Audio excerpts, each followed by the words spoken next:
I, a 26-year-old male, suspect that my 25-year-old wife is or was cheating on me with her cousin.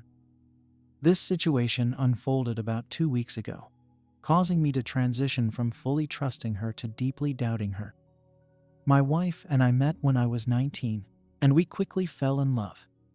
She had a 4-month-old child from a previous relationship, and the father had not been involved since I've known her. Despite my genetic disorder that I didn't want to pass on, we decided on adoption. We lived as a normal family, got married last year, and she had a couple of cousins she was close to. One of them, Max, had made advances on her when they were younger, but she dismissed it as childish behavior. Recently, they reconnected, and he would pick her up for family functions since we only had one car. Everything seemed normal until I discovered a message from Max to my wife, indicating inappropriate behavior. Upon investigating their chat log, I found disturbing conversations where he was making advances despite her being married. Confronting her led to her breaking down, claiming she didn't know how to tell me and hoped he would stop. Due to our history of childhood sexual abuse, communication about boundaries was crucial. I decided to message Max to back off, but my wife was upset that I didn't let her handle it. The situation escalated with her crying over Max's lack of response to her messages. I became suspicious when I overheard her on the phone late at night, leading to further revelations of their affair through explicit emails and messages. The discovery of their ongoing affair, including sexual encounters and plans, shattered my trust in her.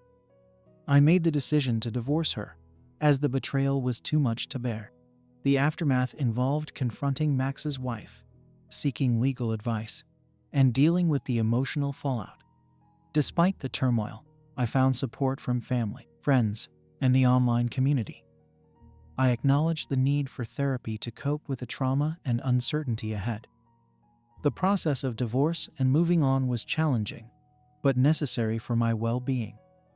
I expressed gratitude for the understanding and guidance received during this tumultuous period. To speak to her again under the pretense that this had been an unwanted advance turns out it wasn't. Turns out they've been sexually involved since 14 or 15, divorce happening. Okay, well, a bunch has happened since the day or 2 days since my last update. First, the good news. I got my HIV rapid test, and it came back negative. I thought it would take days or months, but I literally learned in the same visit. I'm going to get tested again, obviously in the next few months, and for now, I'm going to live my life as if I do have it, just to be extra careful. Max's wife, who I'll be calling Sherry from now on, came to me for support. Her own appointment is in 2 days. Well, I had the first long sit-down with the soon-to-be ex-wife. We had an understandably explosive sit-down earlier in the week, and we've talked sporadically in between. I left this out, but I've been calling her at my son's bedtime to say goodnight to him. At the moment, he's under the impression that I'm just working a lot, planning on telling him the truth and the following to his or truth good enough for a 6-year-old. Reconciliation was never on the table. She knew this and didn't try to push it, which I was thankful for. Her reasons shouldn't concern me. They can't benefit me in any way. But giving myself to emotions for the moment, I asked her to be truthful and tell me how long it's been going on and why, or if I did something that would push her to this. She looks like she's been crying on and off, but she was fairly calm in talking with me about it. And by how candid she was, I can tell it's probably the truth, and she's somewhat relieved to be talking about it. In a weird and effed up way, long story short, she's the instigator. She didn't say as much, but she's in love with him. And they aren't together because, obviously, I'm learning now that I'm basically the equivalent of one of those sham wives that gay men would marry so they could seem normal. That's pretty crushing. She insists she loved and loves me, but I don't believe it, nor does it matter anymore. My life for the past 6 years was a lie, probably just a cover for this BS. I don't know if I even know what real romantic love looks like, and that's got me more than a little messed up. She looked hurt seeing me hurt, but I don't know if it was real. Not that it matters anyway. The important thing we discussed was my stepson and what we will be doing moving forward. Before I could say anything, she told me she wouldn't oppose something like we in custody and would sign that in the divorce. And I still think she is extremely remorseful about how this affects him.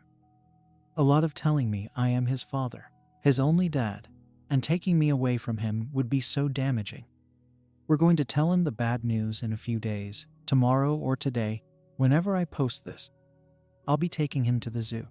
I was thinking of telling him after that, but he loves this zoo, and I really don't want him thinking of his parents' divorce every time he sees it. It's tearing me up having to think of a way best to scar my child for life and thinking about how to make it positive. I'm telling him how in my new apartment, he'll have a new room, and he can paint it how he wants and help me get stuff for it. Make him feel like he and I are a team, like a way to make this terrible situation better. We aren't wealthy, so basically we're just going to keep what we have in our already separate accounts, divide up the remainder of our utility bills in a fair way, and just get the divorce. We discussed the meeting at the courthouse and having me file for divorce right in front of her, so she can be served that minute. I want it over as fast as possible, and seeing as she's giving me the only thing I want, refusing the idea of child support. You didn't make him, and you didn't do this to him. As much as I hate her right now, I'm impressed that she seems to at least want to make amends for this. Maybe she just wants weekends off to be with her cousin. But honestly, as long as I get to remain a dad, I might as well have one. Today, in other related news, yesterday or 2 days ago, whenever I post this, I went to visit Sherry, Max's soon-to-be ex, to see how she's holding up. When I arrived, Max's parents were there and were surprised to see me. I got a hug from my wife's aunt, and she was crying and apologizing so much it almost made me cry. She was under the impression that I was never going to see my son again, which really upset her because, and I didn't know this, but she used to love watching me play with my son at family gatherings. Basically, they're going to continue to allow Sherry and the baby to stay in their second home for as long as they like. Under the circumstances, Max will not be allowed there anymore and is basically disowned at this point.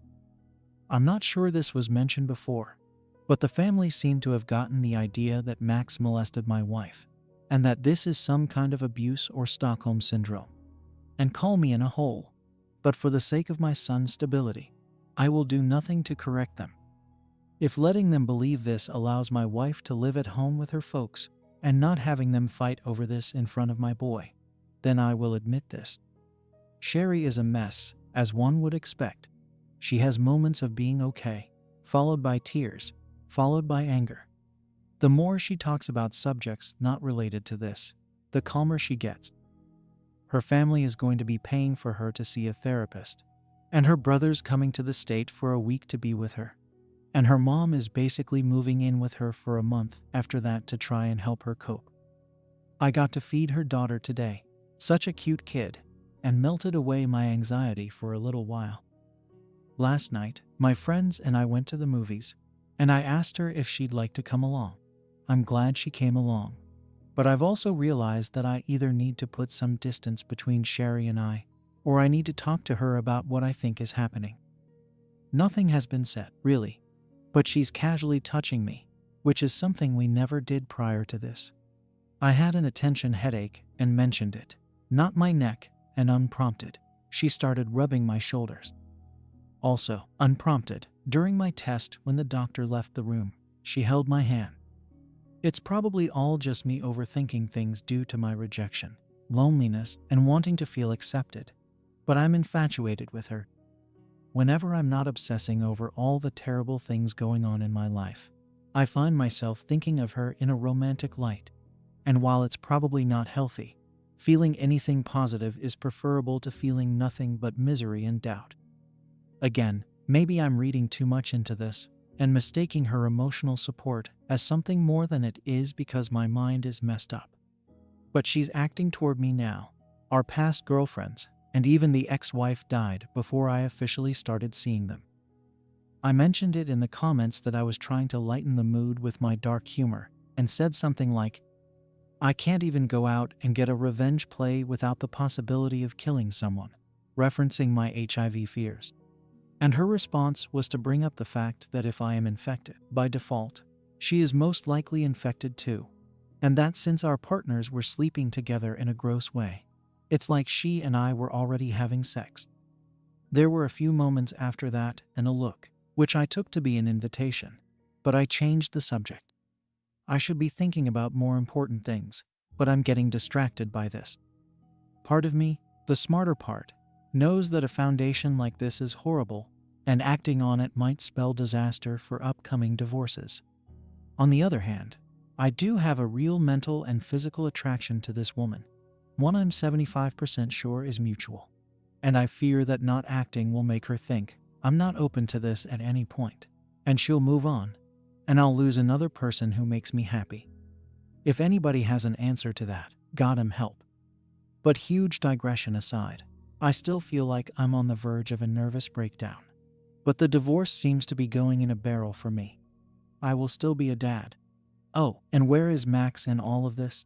Nobody really knows. But he was couch surfing the first 2 nights with friends out of state. He's called Sherry like 3 times since she went nuclear. But that's it. Update 4.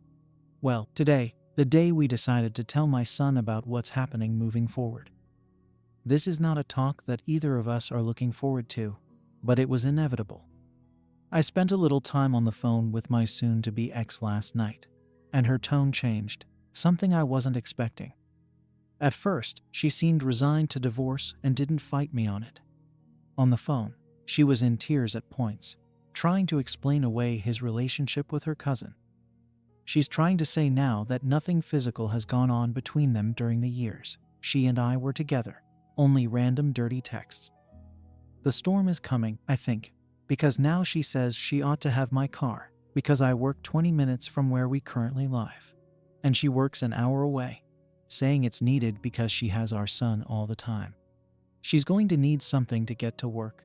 Honestly, this old rust bucket doesn't have but 2 good years left in it. So I'm contemplating just forking it over and getting a new car, as I'm going to need a new one anyway. But I also fear that if I start bowing to stuff like this now, it's going to be my entire life. I've also, through this, come to realize that I really don't feel like leaving my apartment. She announced that she was moving in with her folks, so I think I might just wait until she's gone, which I see on Facebook will be in a week or so, and then just talk to my landlord. He's had trouble filling some of his units, so he might welcome me sticking around.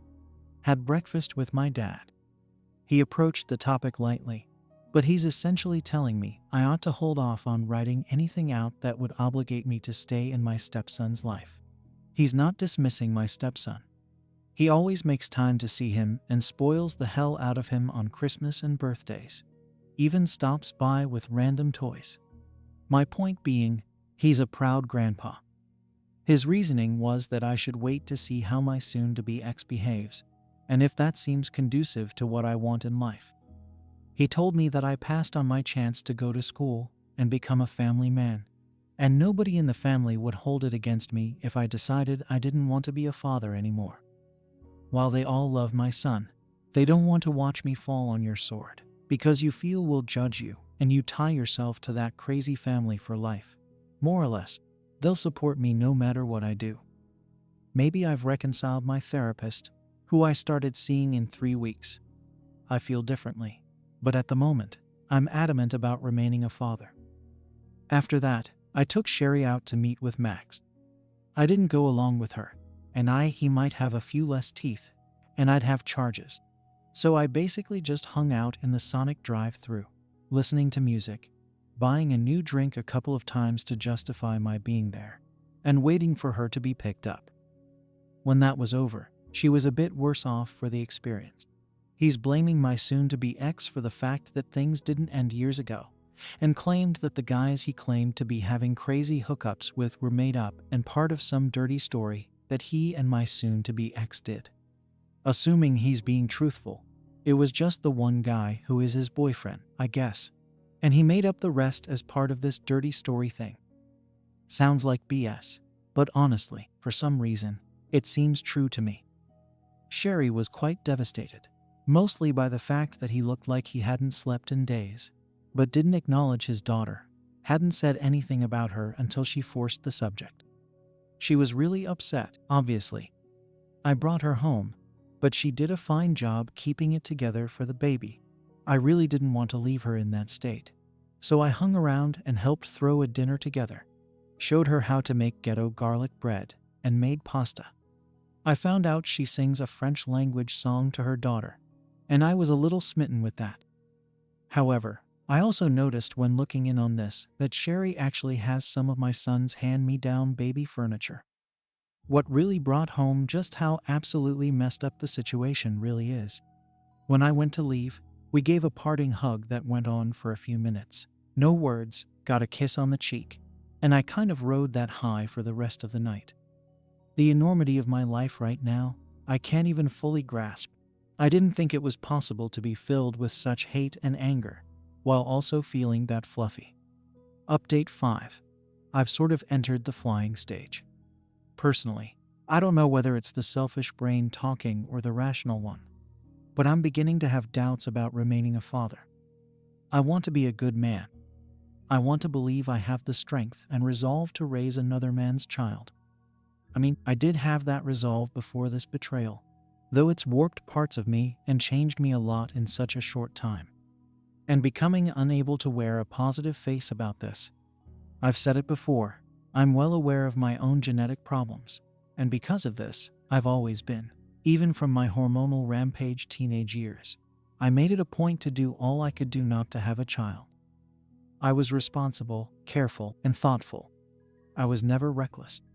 My soon-to-be ex, on the other hand, was apparently wild, took no precautions, and as a result had a child. So at times, it feels like I'm going to spend my life tied to one spot because of someone else's reckless behavior. I had no problem signing on to be a dad. As you've heard, I'm quite proud and happy with the time I've been in my stepson's life. Let's be honest with ourselves for a minute. We all know what's coming next. The soon-to-be ex is probably going to use him, and my love of him to twist my arm and bend me to whatever she wants me to do. I'll never be able to move where I want to live. I'll never be able to live my life as I want to live it. This horrible woman will have me on strings, and I will be dancing to whatever tune she wants me to. If he had been my biological son, I would fight for sole custody of him and throw my entire weight into ruining her character. But if he is not my son, there is no way in hell I will have these rights. Perhaps this is a passing feeling. Perhaps I'll feel differently tomorrow, but I'm just venting right at the moment. Honestly, if there was a chance I could get both custody, I'd probably take it. This is the worst conversation I've ever had playing out in my head over and over again. In the process of writing this, I've gone back and forth between wanting to run and hating myself over the thought. In this complete hell has been my constant partner. We have decided against the will of some of the commenters, and even against our own logic, that we are now a couple. We will not be acting hourly. We are going to keep everything quiet until we're sure it's working. We're both adults. We both live alone, so it shouldn't be some crazy job to keep it secret. Ironically, for behaving as though we're committing an affair ourselves, I've discussed the troubles over being a divorced stepdad, and she's offered me her take on it. She told me that were she in my position, she would do all she could to get as far away from that crazy family as possible, because I have the option to. She lamented the fact that no matter what happens because of Max, she'll be stuck around both he and my soon-to-be ex probably for the rest of her life. Her suggestion to me is pretty much the conclusion I've come to, is not to make any more rash decisions until after I talk with my therapist 2 weeks from now. I went back to my apartment today and was surprised to find just how much stuff my ex has already moved out of there. A little depressing seeing it looking that empty, but it was also kind of a relief to know that she is leaving without a fight. My son is with his grandparents now, so the ex and I were only and decided to have a cup of coffee and chat before talking about how we're going to divide up some of the more mutually owned things. Things were pretty polite, all things considered. For Sherry's sake, I figured I'd ask him if Max had been in contact with her, because he's been a ghost for the last 3 days, and he really didn't leave Sherry anything for diapers or food. Max's folks are helping her, and I will where I can anyway. She shows me her phone, and she's got 4 missed calls and texts wanting to talk. He says that she tried to talk him into chilling out and pacing the family because he'll have to eventually anyway, and from the sounds of it, he's probably going to run. The soon-to-be ex then asked how Sherry's holding up, and if she hears from her aunt. I've been around a lot, not that I need to, but explain how we're trying to support each other since we're going through it together, and that Sherry is obviously pretty beat up about all this. In the middle of this, she point-blank says, "Whatever you're doing with her is none of my business, but I'm not stupid." The weirdness of being indirectly accused of an affair by the woman who cheated on me is pretty rich. I wanted to tell her off, but at the risk of this because issues with divorce, my only response to it was to redirect the conversation back to dividing up her stuff, down to a TV. But she also took these ugly couches. Thank God I didn't want to be the one dragging them to the curb. Thanks for the support, folks, but that's pretty also calm and collected, which is not at all how she normally is. She seems almost as eager as me to get it done. Turns out she can't be served in the way we wanted to save time. And so I had to drive her home to her folks. I asked her how things were going. Despite all this, her facade breaks a little, and there, through some tears, she tells me she's doing fine with me going, and only really feels bad when my stepson starts asking for me or gets sad that I'm not around. She comes clean that she's actually been happy being married to me since before we even got married. She didn't resent me or hate me. She just wasn't in love with me anymore. Our sex life wasn't the best. We're both very attractive and sexual people, but we stopped being on the same page a while ago, and we both knew that. I like to pursue. I hate to be chased. She loves to pursue and hates to be chased. Something was bound to break, and we had several talks in our marriage about this. For a while, we switched up our roles so we could both get what we wanted. But after a while, it just turned into me sacrificing my sexual desires to only have sex in a way she wanted. Some of the things she wanted me to do, I never really liked and never got better at, and seemingly out of spite. The things I was good at she spurned. Meanwhile, she would seldom, if ever, take my requests. As time went on, in the middle of our relationship, we had a female live-in roommate that we had a mutual attraction for, and under a strict set of guidelines and rules, she became someone we frequently had encounters with for a time. That put a band-aid on things. The soon-to-be ex and I were a good team. We're good at communicating our finances and good at parenting, as we make sure to never undermine each other and always present a united front. We enjoy the same movies. We're both artistically inclined. I'm a writer, and she's an illustrator. We had a million things in common and made us best friends, a good team. But the sexual problems were always there. Well, this third woman was in a relationship.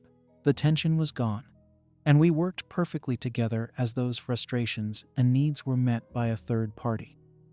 Eventually, the third woman moved out and ended things with us on good terms, mostly because she wanted a boyfriend, and no guy would go in her setup like that. It was around this time that Max and Sher moved into Max's parents' second home. For a few years, they had been living in her home state until he lost his job. The soon-to-be ex says it was then that Max re-established contact with her.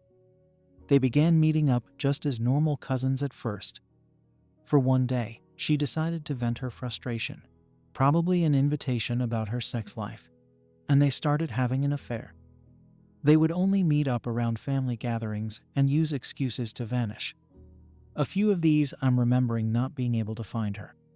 We got married at this time, so we can only assume it happened at my own wedding. At this point, I really don't feel like listening to this, and the soon-to-be ex mentions that she is now seeing a therapist. And once more, she wants to treat me like her priest in confession. Everything concerned their affair I was hearing for the first time. I guess it's good that I know the truth, but seeing as it impacts my life in no way, There's really no point for me to be hearing it. She also tells me that out of state on the day that she cried for a week over was actually her crying after Sherry called her to happily inform her she was pregnant. That means at one point, I was actively holding my wife and comforting her as she cried over another man. I feel more betrayed now than I did when I discovered the texts. This is a week after where I got to spend 2 whole days alone with my stepson. I had such a good time, and he did too, as it's the longest time we've been together since D-Day. He's 6 and likes Minecraft, and so we've got a console version so we can play Split. I told him he misses me, but loved seeing his grandparents every day. They spoil the heck out of him. So after this great weekend of video games and playing catch, typical dad stuff, I'm really positive about staying at Dad until she drops all this new info on me. I've got to be real. I'm finding this whole idea of having to be around this woman for the rest of my life voluntarily something I'm not sure I'm going to be able to do. As a parent, I should be able to get over my own ball and keep a level head for the sake of the child.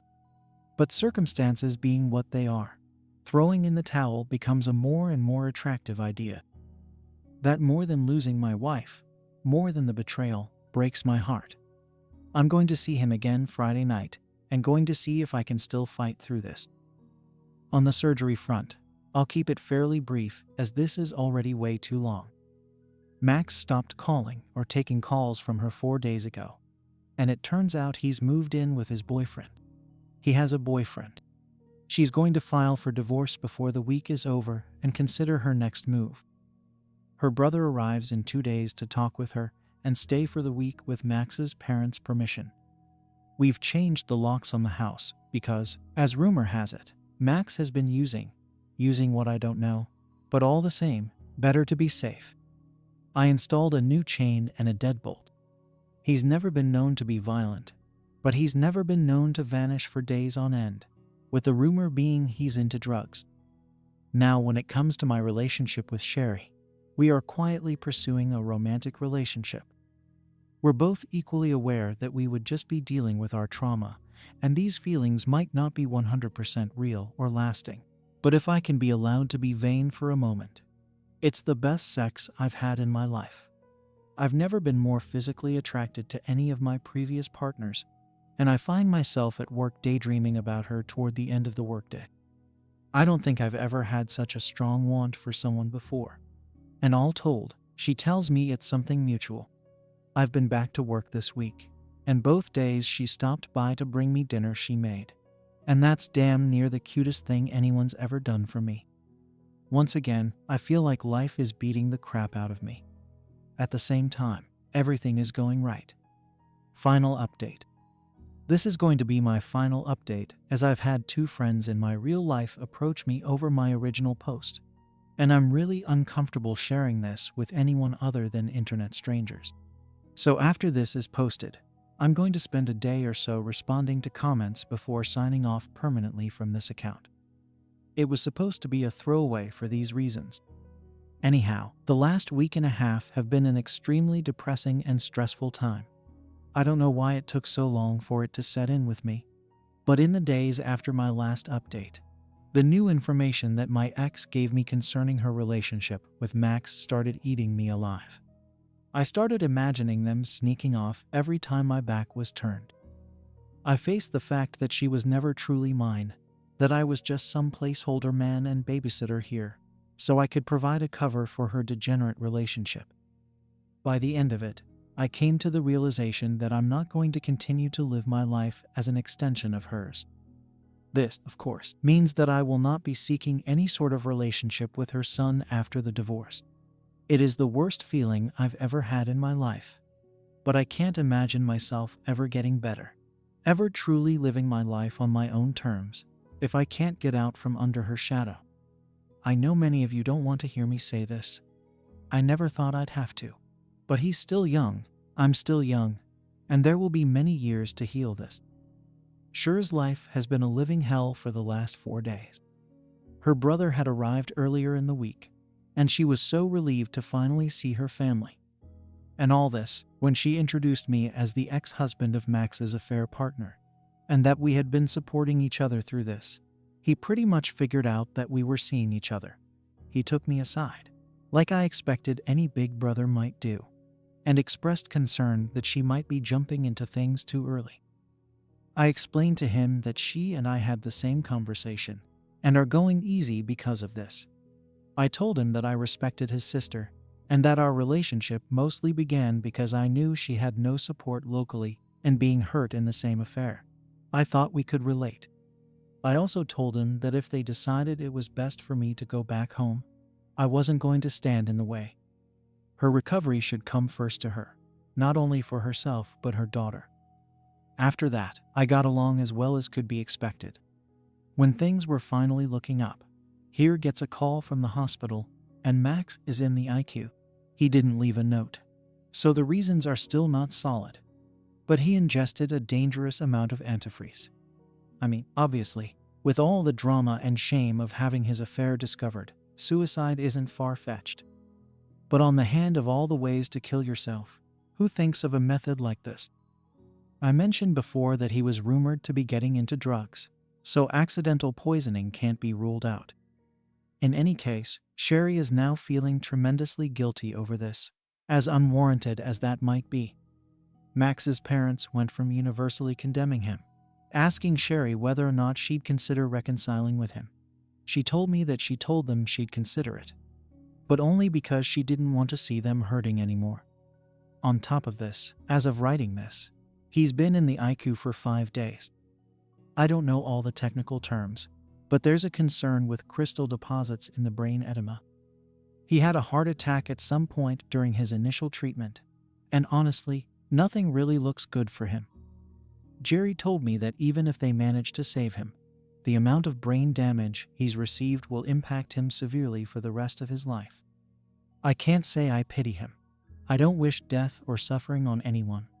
But this man had a hand in ruining my marriage, depriving a father of a son, ruined his own marriage, depriving a daughter of having a healthy father in her life. I'm just here for Sherry until she decides what she's going to do with her life following this. As she decides she wants to try and make it work with me, I'm open for that. If she wants to head back south to be with her family, I fully support that. To my ex, I hear she's actually seeing someone now, which probably means there were multiple guys in the shadows, which is a hard reality check for me. Apparently, I have the situational awareness of a drunken toddler, or maybe I had blinders on. But holy hell, I have no idea who I was even married to. That's part of my reason for not remaining in my stepson's life.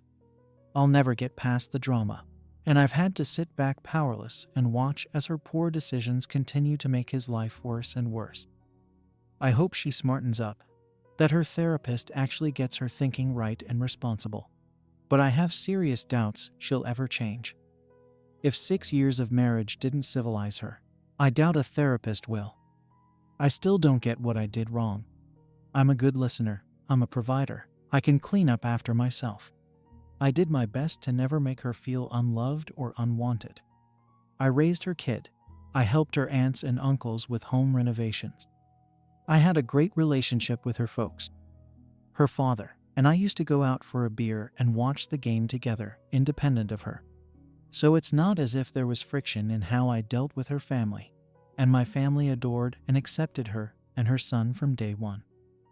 There were sexual issues, I guess, but it's not like we had a sexless marriage. We could have had better communication there, as there were some conflicts over dominance. But I thought what we had was strong enough to endure something like that. Turns out there was really no relationship at all, just a damn illusion. I wish I had something more positive to end this on, but this will be my last update. If you're interested to know what I intend to do with my life moving forward, it's basically one of two options. Both will take place after this event with Max is over. I can't imagine myself leaving Sher in the middle of all this, since she has been a constant pillar of support for me this whole time. Option 1. If Sherry wants to move back to her home state when this is over, I'll give her a kiss goodbye and send her on her way. No offense to that state, but I don't see a future for me there. If she wants me to go with her, we will have a discussion. and I might do some research on the area to see if I'm misjudging it. She makes me happy. She feels like how a loving partner ought to feel like. I'm not going to tell her how much she means to me because I want her to be making choices that are the best for her and her daughter without me clouding her judgment. If she, in the course of our discussions, tells me she loves me and wants to give us an honest try, I'll tell her how I feel and we'll go from there. I don't want to be morbid, but if Max doesn't pull through, we're both leaving the state anyway. Option 2. If Sherry and I don't continue our relationship, the answer is easier. I have friends and family on the West Coast that I've been missing, and my career has more opportunities for advancement there anyhow. I can really rediscover myself on my own and make a life for myself. In all honesty, this is probably what I'll most likely do. Go surfing again, stay in shape, find someone that'll actually love me, start a family. The possibilities are endless. I've mentioned this to Sher, and she expressed some interest in making a move like that because she's never been out west before. That would be an undertaking, but if the love and willingness are there, I'd be happy to date for several months before deciding to take that step. Option 3. I forgot 3. I could just remain here and climb the ladder at work. Now that there is nothing preventing me from doing that, I'm currently a quality control floor supervisor in the manufacturing industry. Most guys who work here as long as me have to go corporate and sit behind a desk. And that should have been me as well. But they needed a night supervisor, and I couldn't take the position before because of family. I could just remain here and flourish, get myself a new girlfriend, or if for some reason Sher stays here, pursue a lasting relationship with her. I'm also looking at my disorder to see if any advancements have been made. Maybe there's a way I could have my own children now with no fear of passing anything on. I haven't looked into it in over a decade, so who knows. Once more, thank you for all the support and comments. It's still the start of a lifetime journey, and I'd be lying if I said I felt good about it. But things must go on. 3 months later update. 3 months since my date, and my life is almost unrecognizable. If this is my first post you're seeing back early July, I came across some disgusting Facebook messages between my soon-to-be ex and her cousin Max. With some further snooping, I discovered that they've been sexually involved for at least 10 years, which predates my relationship with her. The first person I told was Sher, Max's wife. She outed them on social media pretty heavily. My ex took my stepson and moved back in with her parents, and I remained in my current apartment. During the first few weeks after the discovery, she and I met up for emotional support and to exchange evidence of the affair to help each other's divorce cases. It escalated to a physical relationship, and currently, she is my girlfriend. Sher's husband vanished from the picture after being outed, and though it was ultimately ruled as accidental, Max ingested a lethal amount of antifreeze, and as of the day my last update passed away. Thanks for sharing turned ugly almost instantly.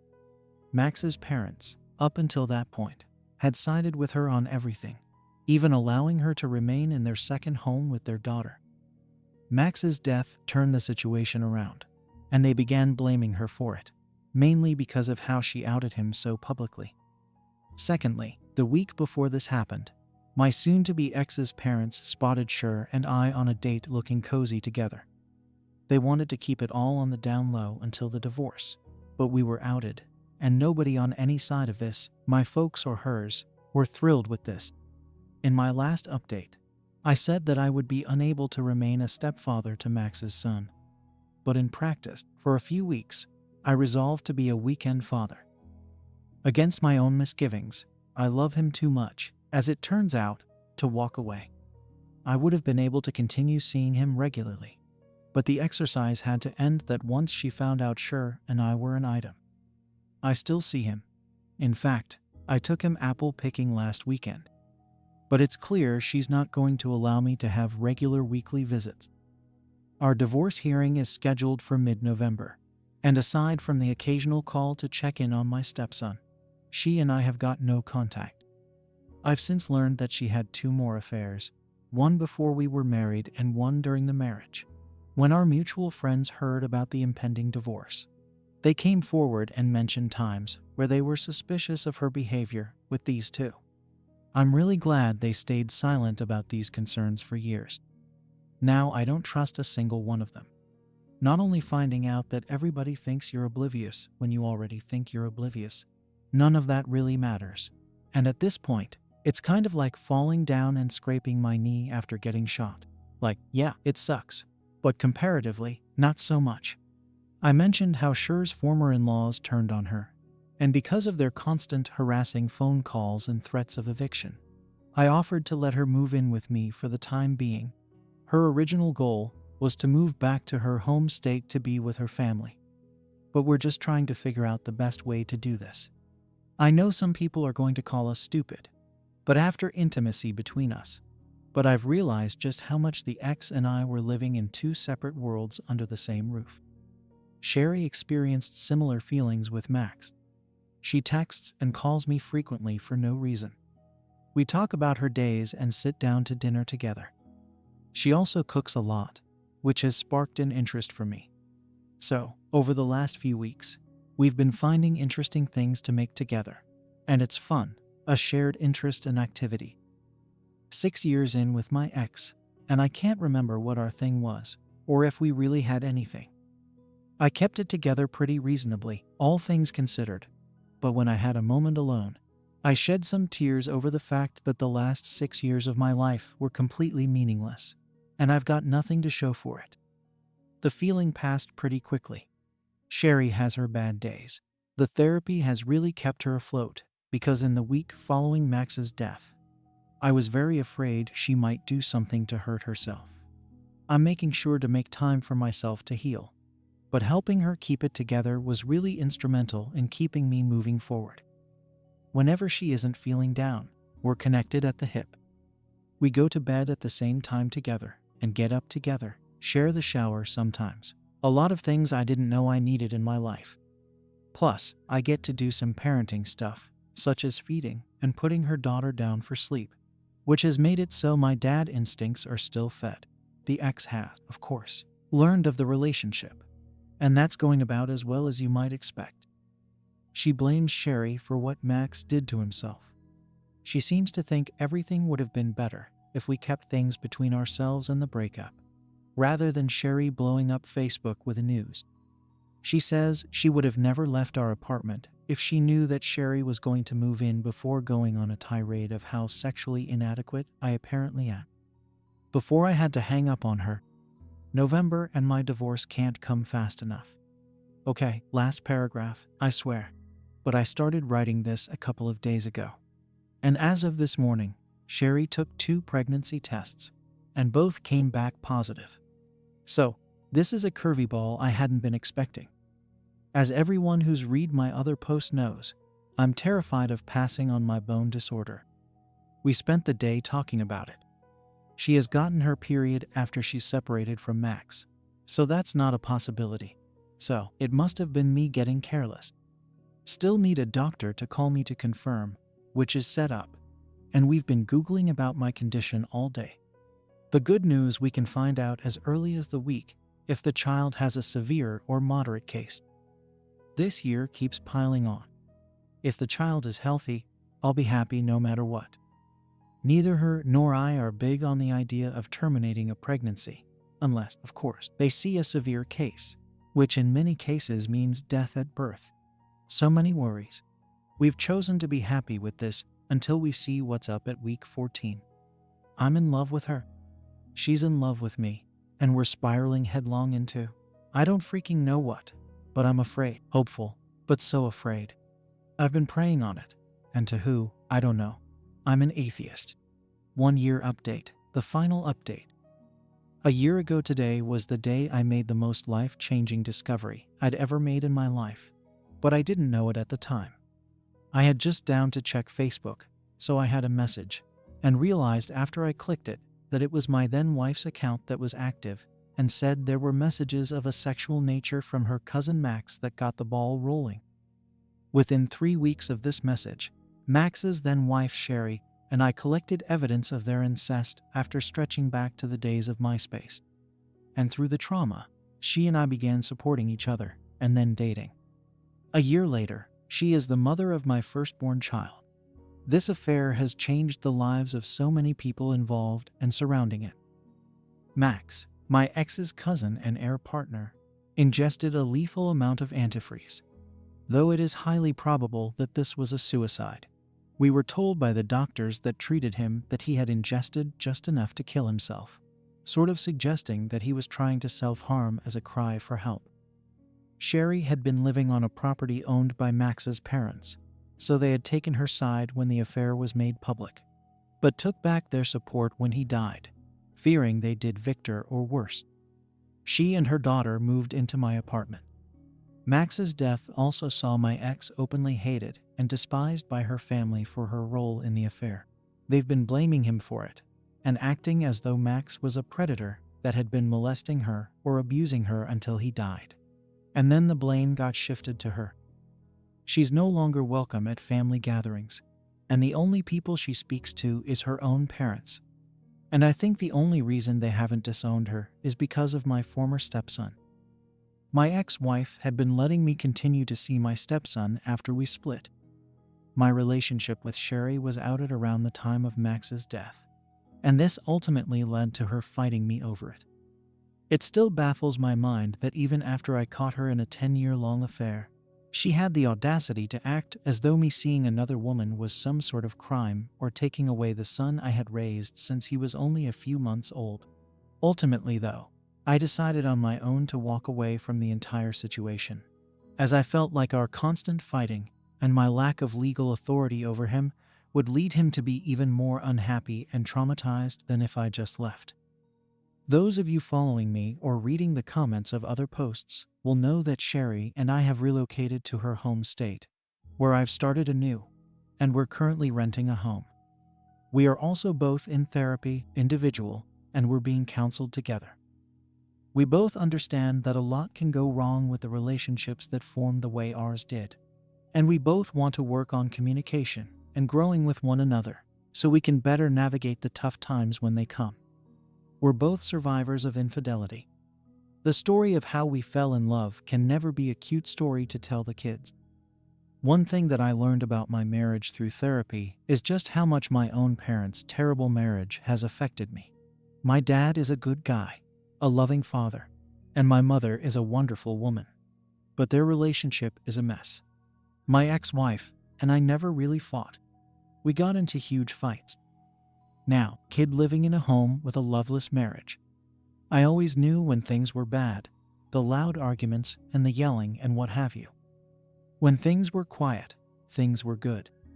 It wasn't happy, it wasn't healthy, but it wasn't outright conflict. So I associated it with good and healthy. My ex-wife, in all likelihood, never loved me. And I've come to realize that just because we didn't fight, and there was no outward conflict, this by no means meant things were happy. It's just my only point of reference for goodness in a marriage was quiet, and I had quiet. I'll speak for Sherry a little, as she's given me that permission to share. But she had been made to feel completely dependent upon Max for everything. They met online, dated long distance, and he convinced her to move in with him, even if doing so meant she'd be dropping out of school. He also wanted to be one of those man-of-the-house types, so he didn't allow her to work.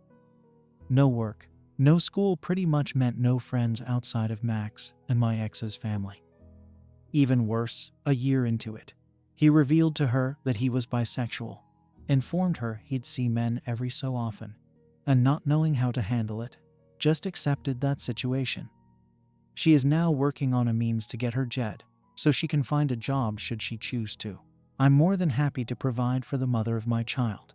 But after not having a say in her own life for so long, she needs to be free to decide what she wants to do with it. Last I heard about my ex is that she got into an altercation at a parking meter with a traffic cop or meter maid, and the incident led to her arrest and discovered a whole host of prescription medication.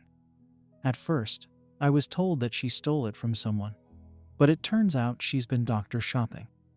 She ended up doing some token 3 weeks of jail time, and her parents are currently fighting to have custody of my stepson. Life got difficult for her real quick. I could write all day about this, but I'm going to end it here and answer questions if anybody wants to get more specific. But I think that just about does it. Thank you all for the support. Everyone, you internet folks really helped to talk me through all of this. The end. Okay, if you're still here, I think I can find the strength in me to read some reactions. So, basically, Yum says, "Holy crap, I did not expect that whole story. And he got with his ex-wife. Wow." Nanny Sabathia 95 says, "Even though you met her in such a bad circumstance, you guys are trying to build a good family there. Happy to hear the update. I think in your previous post, you said you have some genetic condition and are afraid about that may be transferred to your child. Hope everything is okay regarding that." The op replies, "This post would have been 8 pages longer had I included that. My son is happy and healthy. We had tests done during a pregnancy to check for the condition, and everything checked out. Knock 77 times, and the two of you entered the relationship so quickly after such a traumatic event or period. Do either of you have trust issues that pop up?"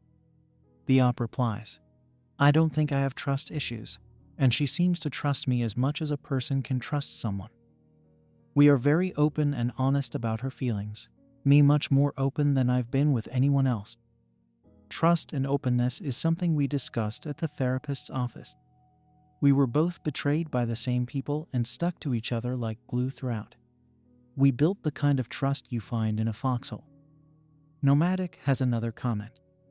"Have you considered contacting your stepson through his grandparents and offering to help? I think it would be good for him to know that you still love him and didn't choose to leave his life." The op replies, "I did have a talk with him the last time I saw him. He's young, but I think he understood what I was saying." Trashbin84 thinks, "My dad had an affair with his first cousin, and it upsets me to think about it sometimes. I can't imagine what that put my mom through, though, and I can't imagine what that put you through. I'm glad to see that you're doing better, though." The op responds, "The discovery of this affair really screwed with me. Like if any random man had been spending that much time with her, I would have instantly saw this for what it was and confronted her over it. Knowing they were cousins, I never gave a second thought. Anything they did, because what rational person would assume two cousins are doing this? It depresses me whenever I think of all the times I probably smiled and shook that man's hand 10 minutes before he was banging my wife." Our last comment comes from Carmen 1992. "Glad to see things are going well for you. Hopefully things continue with the two of you. If I may ask, and if it's too personal, I understand. It's a good thing she's getting some independence. But does that create any worry on your part?" The op responds, "Not really. It's one of the things we discuss in our joint therapy sessions. A big fear I had was that she was simply exchanging one ruler for another, and I wanted to make it clear that I love her, and I'd like to help be a part of making her life what she wants it to be.